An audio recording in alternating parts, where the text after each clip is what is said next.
Please subscribe my channel.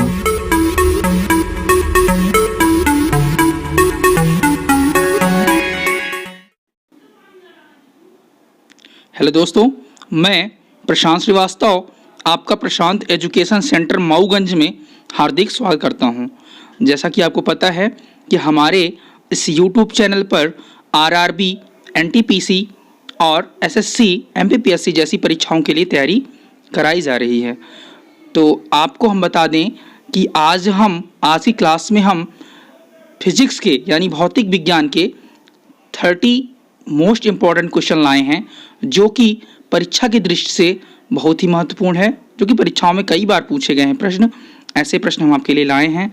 तो दोस्तों, हम आपके लिए मेहनत कर रहे हैं, तो आपसे भी गुजारिश है कि जो लोग नए जुड़े हैं हमारे चैनल पे, वो प्लीज़ हमारे इस चैनल को, प्रशांत एजुकेशन सेंटर को सब्सक्राइब कर लें, जो ना किए हैं वो, और जो कर चुके हैं वो प्लीज़ हमारे वीडियो को पूरा देखें, अंत तक देखें और लाइक करें, कमेंट करें, शेयर करें। बहुत से दोस्त ऐसे हैं हमारे जो वीडियो देख लेते हैं पर लाइक नहीं करते हैं, लेकिन लाइक ज़रूर करें दोस्तों, लाइक करें, कमेंट भी करें और शेयर करें। ज़रूर से ज़रूर और ज़्यादा से ज़्यादा लोग शेयर करें, ठीक है ना दोस्तों। तो आइए शुरू करते हैं हम आज का पहला प्रश्न। पहला प्रश्न है, निम्नलिखित में से ऊर्जा किससे सीधे प्राप्त होती है। जो दोस्तों प्रश्न है, एक बार फिर सुनिए कि जो ऊर्जा है वो हमें सीधे ही किससे प्राप्त हो जाती है। ए चंद्रमा से, बी सूर्य से, सी तारे से, डी अग्नि से। तो आप भी इसमें थोड़ा सा अपना दिमाग जरूर लगा सकते हैं। तो जो हमें ऊर्जा होती है, जानते हैं, अब सुना भी होगा आपने कि जो ऊर्जा होती है वो हमें किससे प्राप्त होती है, सूर्य से प्राप्त होती है। सीधे ही किससे प्राप्त होती है, सूर्य से प्राप्त होती है। जैसे सौर ऊर्जा है ना, तो सीधे ही प्राप्त हो जाती है। चलिए अगला प्रश्न दोस्तों, कार्बोरेटर किस इंजन में होता है। जो कार्बोरेटर होता है वो किस इंजन में होता है। तो दोस्तों ए ऑप्शन है ए भाप इंजन, ऑप्शन बी है डीजल इंजन, ऑप्शन सी है पेट्रोल इंजन और ऑप्शन डी है इनमें से कोई नहीं। तो इसका जो सही आंसर है दोस्तों वो आपका है ऑप्शन सी, पेट्रोल इंजन। जो कार्बोरेटर होता है वो किस में होता है, पेट्रोल इंजन में होता है। इस यंत्र के द्वारा क्या होता है, पेट्रोल तथा हवा का क्या बनाया जाता है, मिश्रण बनाया जाता है। क्या बनाया जाता है, पेट्रोल और हवा का मिश्रण बनाया जाता है दोस्तों, ठीक है ना। अगला प्रश्न है, दाब बढ़ने पर बर्फ का गलनांक होता है। कैसा होता है, दाब बढ़ने पर बर्फ का जो गलनांक होता है वो क्या हो जाता है। ऑप्शन ए है बढ़ता है, बी अपरिवर्तित रहता है, ऑप्शन सी है घटता है, ऑप्शन डी पहले बढ़ता है फिर घटता है। तो जो इसका दोस्तों सही आंसर है वो क्या है, ऑप्शन सी घटता है। नोट कर लीजिए, ऑप्शन सी घटता है। क्या है, घटता है, ठीक है। तो ठीक है, अगला प्रश्न है दोस्तों, प्रश्न नंबर चौथा है, न्यूटन प्रति किलोग्राम का मात्रक जो है वो क्या है, ऊर्जा का, बल का, सी क्षमता का, डी त्वरण का। तो इसका जो आंसर सही है दोस्तों वो क्या है, ऑप्शन डी त्वरण का। क्या है, त्वरण का। हमारे रेलवे, आरआरबी, एनटीपीसी की जो परीक्षा होने वाली दोस्तों, उसमें फिजिक्स के क्वेश्चन यानी जीएस में फिजिक्स क्वेश्चन आने ही आने हैं। तो आपको पूरी तैयारी करके रखनी है। हर विषय, कोई विषय छोड़ना नहीं है, चाहे वो ज्योग्राफी, हिस्ट्री, पॉलिटिक्स हो, कोई भी विषय हो वो छोड़ना नहीं है आपको। तो सबकी तैयारी करिए बराबर रूप से, ठीक है। चलिए अगला प्रश्न है, निम्न माध्यम से ध्वनि का वेग सर्वाधिक होता है। निम्न माध्यम से जो ध्वनि का वेग होता है सर्वाधिक होता है किसमें होता है, ए ठोस धातु में, बी गैस में, सी द्रव में, डी निर्वात में। इसका जो आंसर सही दोस्तों वो क्या है, ए ठोस धातु में। जैसे लोहे में जो ध्वनि होती है, लोहे को अगर पीटा जाए तो कितनी तेजी से ध्वनि निकलती है वो आप समझ सकते हैं, ठीक है ना। चलिए अगला प्रश्न दोस्तों, प्रश्न छठवां है, मानव नेत्र का वह भाग जो फोटोग्राफी कैमरा के द्वारा के समान कार्य करता है। मानव नेत्र का वह कौन सा भाग है, आँख का, यानी मानव की आँख का वह कौन सा भाग है जो फोटोग्राफी यानी कैमरा की समान कार्य करता है। तो ऑप्शन ए है परितारिका यानी इरिस कहलाता है, या लेंस कहलाता है, या सी पुतली कहलाता है, या ऑप्शन डी रोमाफ पेशियां कहलाता है। तो इसका जो सही आंसर है दोस्तों वो है ऑप्शन सी, पुतली कहलाता है। क्या कहलाता है? पुतली यानी प्यूपिल। ठीक है, चलिए अगला प्रश्न दोस्तों, प्रश्न नंबर 7वां, ध्वनि की तीव्रता मापने के लिए किस उपकरण का प्रयोग किया जाता है? एक बार फिर सुन लीजिए, ध्वनि की तीव्रता मापने के लिए किस उपकरण का प्रयोग किया जाता है दोस्तों? ऑप्शन ए है अल्टीमीटर, ऑप्शन बी है आमीटर, ऑप्शन सी है ऑडियोमीटर, ऑप्शन डी है ऑडियोफोन। तो इसका सही आंसर है दोस्तों ऑप्शन सी, ऑडियोमीटर। लगा लीजिए, क्या है? ऑडियोमीटर। ठीक है, तो ऑप्शन सी इसका सही आंसर हो जाएगा। अगला प्रश्न है 8वां, अपद्रव्य मिलाए जाने की प्रक्रिया को क्या कहते हैं? एक बार फिर सुन लीजिए, हमारा 8वां प्रश्न है, अपद्रव्य मिलाए जाने की प्रक्रिया को क्या कहते हैं? ऑप्शन ए दाता यानी donor, option B doping, option C ग्राही यानी एक्सेप्टर, या ऑप्शन डी इनमें से कोई नहीं। तो इसका जो सही आंसर है दोस्तों वो है ऑप्शन बी डोपिंग। क्या है? Option B doping. ठीक है, doping is B is right answer. अगला प्रश्न दोस्तों 9वां, कैथोड किरण को किसका प्रयोग करके पैदा किया जाता है? फिर से सुन लीजिए, कैथोड किरण को किसका प्रयोग करके पैदा किया जाता है? तो ऑप्शन ए है केवल ठोस का, ऑप्शन बी है केवल गैस का, ऑप्शन सी है ए और बी दोनों का, ऑप्शन डी है इनमें से कोई नहीं। तो बिल्कुल दोस्तों कंफ्यूज होने की जरूरत नहीं है, इसका जो सही आंसर है केवल गैस का, ऑप्शन बी सही है, केवल गैस का। गैस का प्रयोग करके कैथोड किरण को पैदा किया जा सकता है। अगला प्रश्न है 1 सेकेंड पेंडुलम का समय आवर्त काल कितना होता है?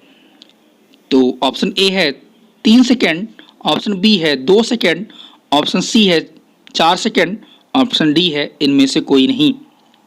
तो दोस्तों जो 1 सेकेंड पेंडुलम का समय आवर्त काल होता है वो टी स्क्वायर होता है। कितना होता है? टी स्क्वायर होता है, यानी ऑप्शन ए नहीं होगा, ऑप्शन बी भी नहीं होगा, ऑप्शन सी भी नहीं होगा, इसलिए इसका जो सही आंसर है दोस्तों वो हो जाएगा ऑप्शन डी, इनमें से कोई नहीं। तो इसका सही आंसर क्या होगा? T square. क्या हो जाएगा? T square. चलिए अगला प्रश्न दोस्तों 11वां, निम्नलिखित में से कौन सी ऊष्मा की यूनिट है? निम्नलिखित में से कौन सी ऊष्मा की यूनिट है? तो इसका आंसर दोस्तों क्या है? ए जूल, बी ओम, सी एम्पियर, डी वोल्ट। तो इसका जो सही आंसर है दोस्तों क्या है? ऑप्शन ए जूल। क्या है? ऑप्शन ए जूल। ऊष्मा की यूनिट क्या है? जूल है। अगला प्रश्न दोस्तों, हवा में ध्वनि का वेग कितना होता है? हवा में ध्वनि का वेग कितना होता है? ए 665 मीटर प्रति सेकंड, बी 432 मीटर प्रति सेकंड, सी 532 मीटर प्रति सेकंड, डी 332 मीटर प्रति सेकंड। तो इसका जो सही आंसर है दोस्तों है ऑप्शन डी 332 मीटर प्रति सेकंड। क्या है? 332 मीटर प्रति सेकंड।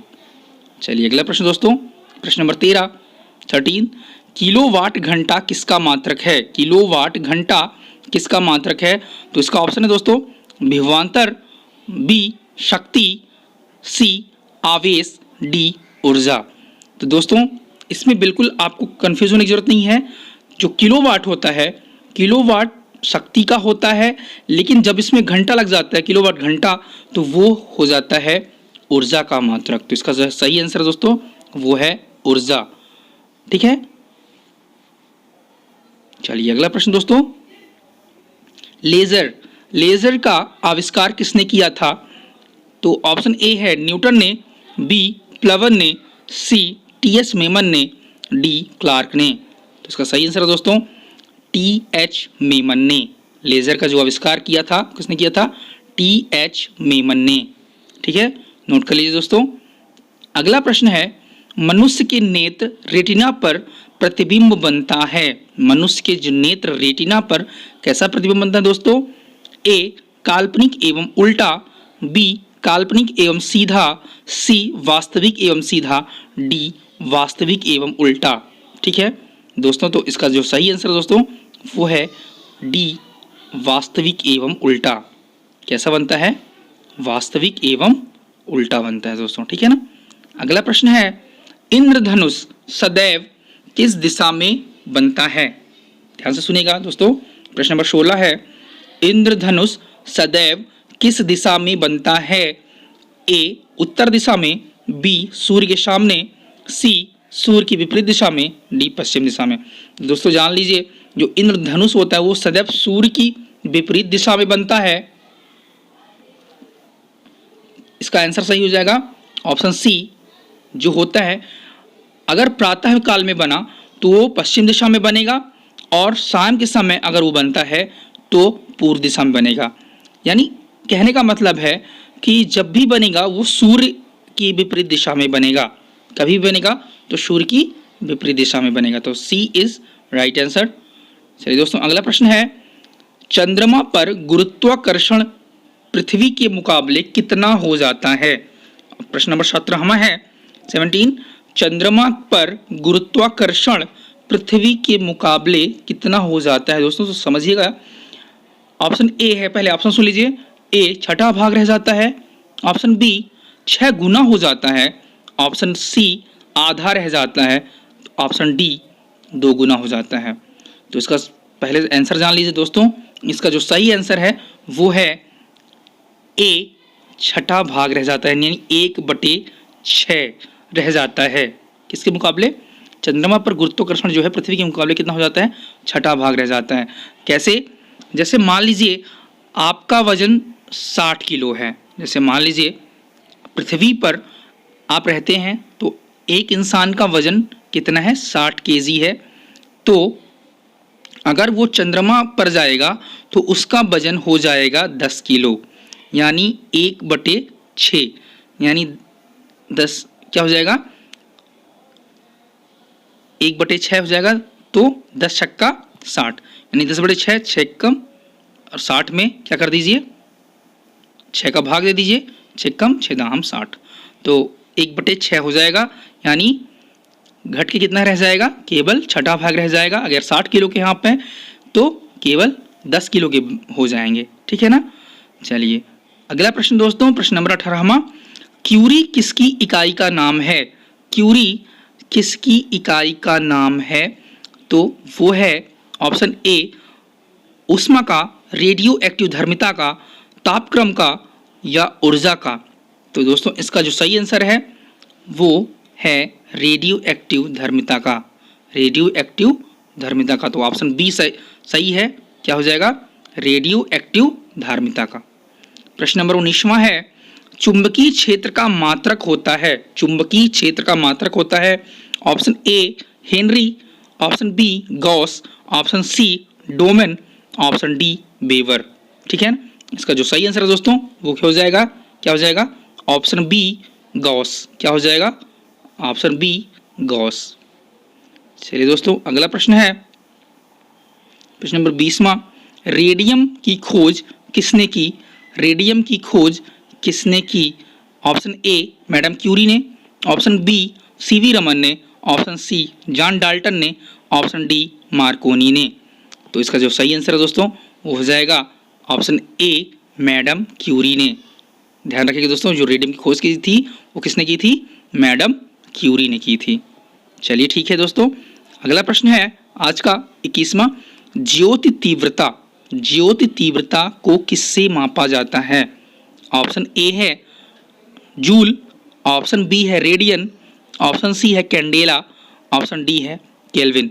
ये प्रश्न बहुत ही बार परीक्षा में पूछा गया दोस्तों, ध्यान रखिएगा। व्यापम, एसएससी, एमपीपीएससी सब में पूछा जाता है ऐसे प्रश्न फिजिक्स के, तो आपको ज़्यादा से ज़्यादा पढ़ने की ज़रूरत है। इसका जो सही आंसर है दोस्तों ऑप्शन सी कैंडेला। ज्योति तीव्रता को किससे मापा जाता है? कैंडेला, यानी इसको CD से प्रदर्शित करते हैं दोस्तों। अगला प्रश्न है, बल का मात्रक है, बल का जो मात्रक है वो क्या होता है? बहुत ही महत्वपूर्ण और बहुत ही आने वाला प्रश्न है ये। Newton, kilogram, joule, ampere. तो इसका जो सही आंसर है दोस्तों वो है न्यूटन। क्या है? न्यूटन। ठीक है, न्यूटन सही आंसर है। बल का मात्रक क्या है? न्यूटन है। चलिए अगला प्रश्न दोस्तों, प्रश्न नंबर 23, भूकंप का पता लगाने वाला उपकरण क्या है? क्या होता है? ए स्पीडोमीटर, बी बैरोमीटर, सी सिस्मोग्राफ, डी पेरिस्कोप। तो दोस्तों बहुत ही आसान सा प्रश्न है ये, बहुत ही बार परीक्षा में पूछे जाने वाला प्रश्न है, क्योंकि ये पीएससी में पूछा जाता है। ज्योग्राफी से रिलेटेड प्रश्न है और ये आपके फिजिक्स से भी रिलेटेड प्रश्न है, इसलिए ध्यान रखिएगा दोस्तों। इसका जो सही आंसर है वो है सिस्मोग्राफ। क्या है? सिस्मोग्राफ यंत्र का नाम है जिससे भूकंप का पता लगाया जाता है। ठीक है दोस्तों, अगला प्रश्न है, समुद्र की गहराई नापने का यंत्र है। समुद्र की गहराई नापने का जो यंत्र है दोस्तों वो क्या है? ध्यान से सुनिएगा। Option A fathometer, B hydrometer, C barometer, D dynamometer. तो दोस्तों ध्यान रखिएगा, इसका सही आंसर है ए फेदोमीटर। फेदोमीटर से क्या होता है? समुद्र की गहराई मापी जाती है। ठीक है दोस्तों, चलिए अगला प्रश्न है, तैरने का नियम किसने दिया? जो तैरने का नियम था दोस्तों किसने दिया था? ए फैराडे ने, बी आर्किमिडीज ने, सी एडिसन ने, डी हेनरी बेकरल ने। तो दोस्तों इसका सही आंसर है दोस्तों बी आर्किमिडीज ने। क्या है आंसर? आर्किमिडीज ने तैरने का सिद्धांत दिया था, तैरने का नियम दिया था। चलिए अगला प्रश्न दोस्तों, प्रश्न नंबर 26वां, कार्बन पेपर का आविष्कार किसने किया था? कार्बन पेपर का जो आविष्कार किया था दोस्तों किसने किया था? ए राल्फ वेजवुड ने, बी मैकमिलन ने, सी जॉन डनलप ने, या डी विक्टर हेस ने। तो इसका सही आंसर है दोस्तों ऑप्शन ए राल्फ वेजवुड ने। ये कहाँ के थे दोस्तों? ये इंग्लैंड के निवासी थे। इंग्लैंड के निवासी थे। कौन? राल्फ वेजवुड। ठीक है दोस्तों, अगला प्रश्न है प्रश्न नंबर 27वां, डीजल इंजन का आविष्कार कब हुआ? यानी किस सन में हुआ? तो डीजल इंजन का आविष्कार सबसे पहले आप जान लीजिए रूडोल्फ डीजल ने किया था। रूडोल्फ डीजल ने किया था। ऑप्शन ए है इसका 1895, option B 1896, option C 1795, option D 1796। तो इसका आंसर है दोस्तों ऑप्शन ए 1895 में रूडोल्फ डीजल ने किया था। ये जर्मनी के निवासी थे, जिन्होंने डीजल इंजन का आविष्कार किया था 1895 में। चलिए दोस्तों अगला प्रश्न है प्रश्न नंबर 28वां, टेलीफोन का आविष्कार सबसे पहले किस देश में हुआ? टेलीफोन का आविष्कार दोस्तों सबसे पहले किस देश में हुआ? चीन, अमेरिका, जापान या रूस। तो इसका सही आंसर है दोस्तों यूएसए, यानी कभी कभी यूएसए करके पूछ देता है तो उसको अमेरिका हम कहते हैं, संयुक्त राज्य अमेरिका। तो इसका सही आंसर है दोस्तों बी अमेरिका। और टेलीफोन की खोज अगर पूछ दे किसने की थी तो वो हैं ग्राहम बेल। क्या नाम है उनका? ग्राहम बेल ने किया था। वो कहाँ के थे? यूएसए के थे। ठीक है दोस्तों, अगला प्रश्न है 29वां, नाभिकीय रिएक्टर या परमाणु भट्टी सबसे पहले किस विश्वविद्यालय में बनाया गया? नाभिकीय रिएक्टर या परमाणु भट्टी सबसे पहले किस विश्वविद्यालय में बनाया गया? तो उसका ऑप्शन है दोस्तों ऑक्सफोर्ड विश्वविद्यालय, कैम्ब्रिज विश्वविद्यालय, इलाहाबाद विश्वविद्यालय या शिकागो विश्वविद्यालय। तो दोस्तों आपको बता दें इसका सही आंसर है ऑप्शन डी शिकागो विश्वविद्यालय। क्या आंसर है दोस्तों? शिकागो विश्वविद्यालय। ये प्रोफेसर फर्मी थे जिन्होंने सबसे पहले नाभिकीय रिएक्टर परमाणु भट्टी का वो किया था, सबसे पहले बनाया था। तो कहाँ बनाया था? शिकागो में बनाया था। ठीक है दोस्तों, चलिए अगला प्रश्न है प्रश्न नंबर 30, प्रसिद्ध अमेरिकी वैज्ञानिक आइंस्टीन को भौतिकी में नोबेल पुरस्कार कब मिला? ऑप्शन है 1921, ऑप्शन बी है 1931, ऑप्शन सी है 1911 या ऑप्शन डी है 1902। तो दोस्तों जो प्रसिद्ध वैज्ञानिक अमेरिकी वैज्ञानिक आइंस्टीन हैं उनको जो भौतिकी में नोबेल पुरस्कार मिला वो मिला ऑप्शन ए 1921 में। इसका सही आंसर है दोस्तों 1921 में। चलिए दोस्तों, आज के लिए इतना ही। 30 प्रश्न ये अति महत्वपूर्ण थे।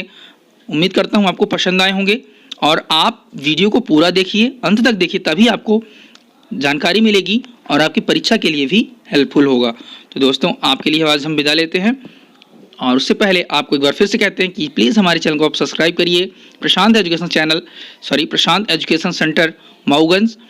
आप अपने यूट्यूब में जाके प्रशांत एजुकेशन सेंटर डाल सकते हैं, या हमारे जब हम वीडियो डालेंगे, अपलोड करेंगे, तो उसके डिस्क्रिप्शन में भी आपको रहेगा, आप वहाँ से भी देख के सब्सक्राइब कर सकते हैं, लाइक कर सकते हैं और कमेंट कर सकते हैं और शेयर कर सकते हैं दोस्तों।